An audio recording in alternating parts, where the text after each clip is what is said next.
Hey, it's Aaron, and today I'm going to talk a little bit about trying to find meaning, trying to find some sort of purpose in life, in a world where it feels as though everything is falling apart, as though the entire world is crashing down on your shoulders. And I know that a lot of people out there, a lot of people in the millennial generation and Generation Z really feel as though the entirety of the world is collapsing in on themselves, and they feel as though there's just no hope, and that they can't do anything to save themselves.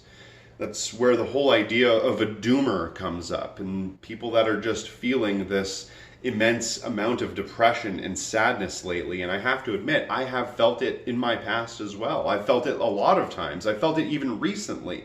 It's something that we constantly have to struggle with. It's something that we're always going to have to pay attention to. And I think that it's something that we need to address more head on, especially nowadays, because people just feel that isolation and that alienation from one another more now than I think we ever have.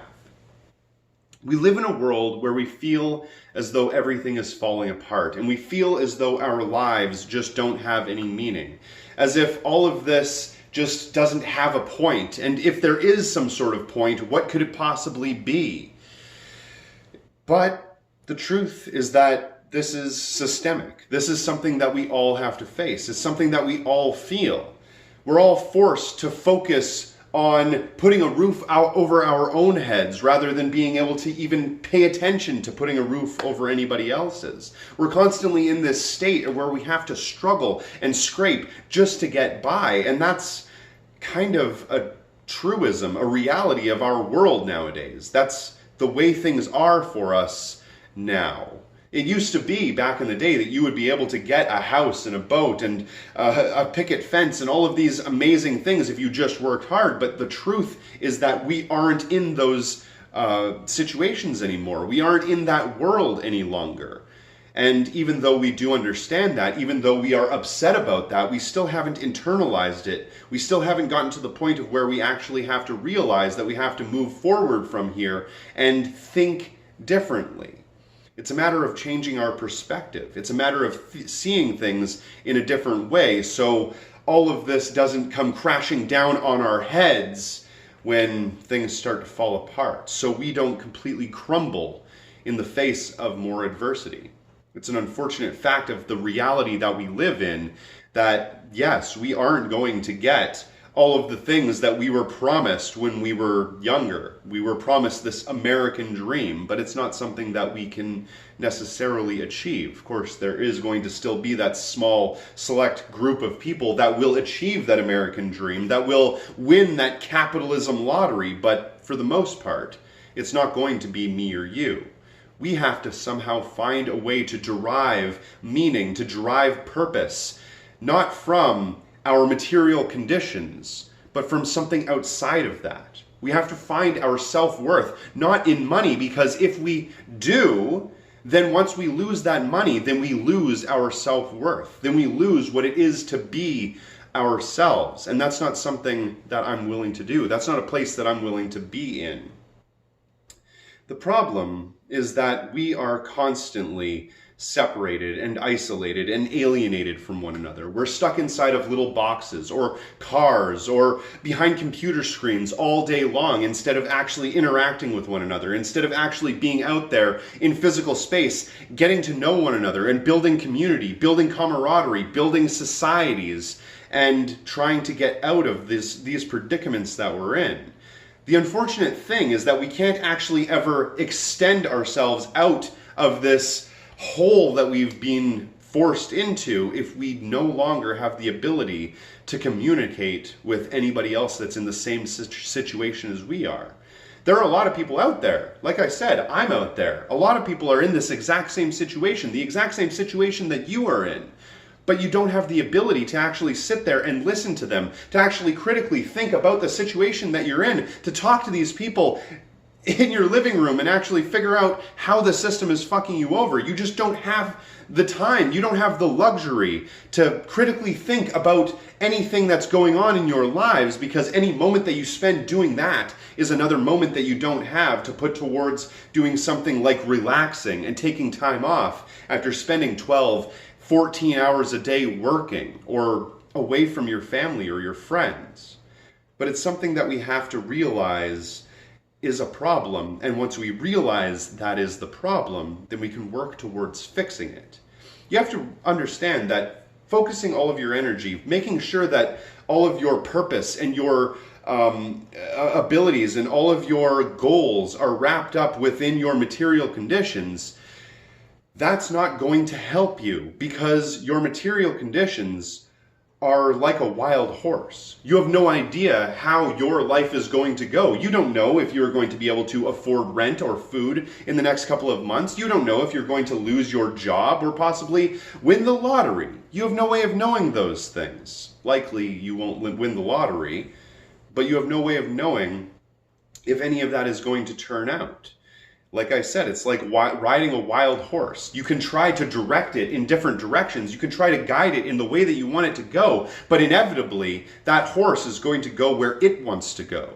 So you have to derive meaning from outside of that. You have to find some sort of meaning outside of your material conditions. You have to find some sort of purpose outside of that wild horse. I'm not talking about self-care here either. Of course, it's important to have a bath and relax and talk to your friends, but what I'm talking about, essentially, is changing the way we think about things, changing our perspective on this whole situation. A friend of mine likes to look at this as though it's a kaleidoscope. And when you're looking at life, you're looking at it through the lens of that kaleidoscope, and all you need to do sometimes is just turn the lens so you get a different view of how things are. And I really think that's what a lot of us have to do in our lives right now, because we don't have the luxury of being able to sit by and expect that things are just going to get better. We don't have the luxury of being in our living rooms assuming that things are going to just work out for us if we try really hard and work every day. We already know that we're not given access to that American dream that our parents or our grandparents once were. We don't have access to those things.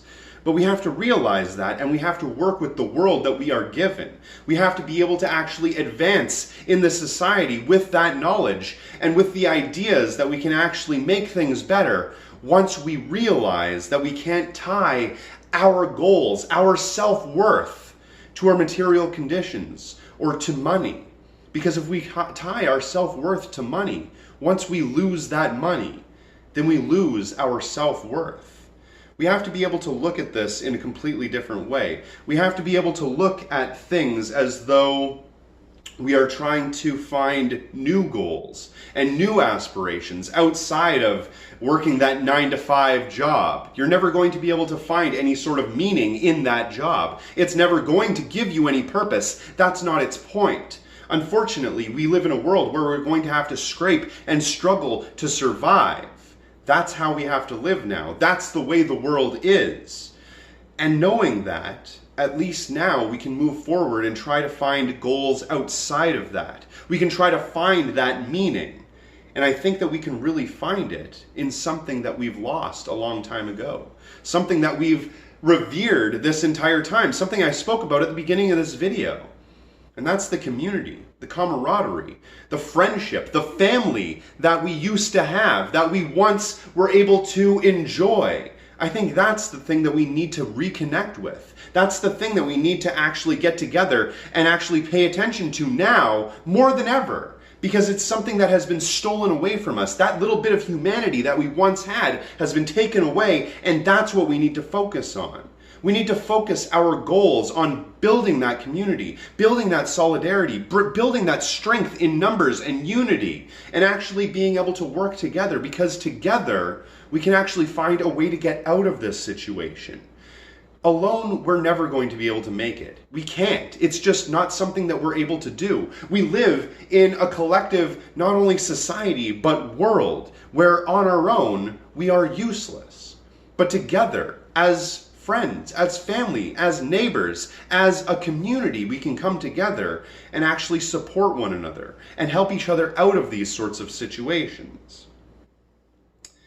It's important to build these bonds with people as strong as possible. and actively doing so instead of passively just liking retweets or reposting people's Instagram feeds or whatever it is people do with their social media accounts. It's important that we actually start building back these communities and start building this camaraderie, this friendship, this community again, because without that, we won't be able to make it. We won't be able to go any further than we already have. But building community, building solidarity, building that strength is only just the start. It's something that we have to start doing, but it's not the end goal. The end goal is making sure that in that community we find some sort of meaning and purpose within ourselves. Like if you're good at something, maybe being part of that community and doing that thing will give you that purpose.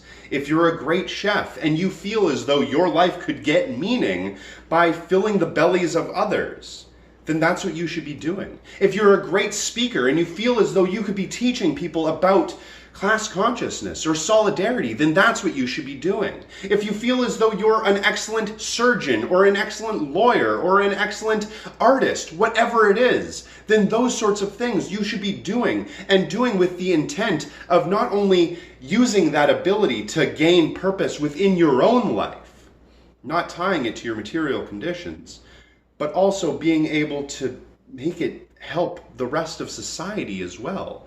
Directing it towards actually benefiting your community in some sort of way. If you're able to help out people, that's the best possible way for you to actually feel as though you're giving yourself purpose. Of course, you can't do that until you've finally gotten into a position where you can help yourself. And obviously you need to do that first. We're all going to have to pay attention to that scraping and struggling to survive. All of us are going to have to do that. But as long as we're not tying our goals to our self-worth, as long as we're not tying our purpose to our material conditions, then we're not going to have to worry about those things as much. And we can actually focus on things that can actually bring our lives joy, and not only just joy, but fixing the societal problems that have put us here in the first place. At least that's the way I look at it. If you do get a chance, please check me out on Patreon. Every dollar does help fund this show. Thanks for watching.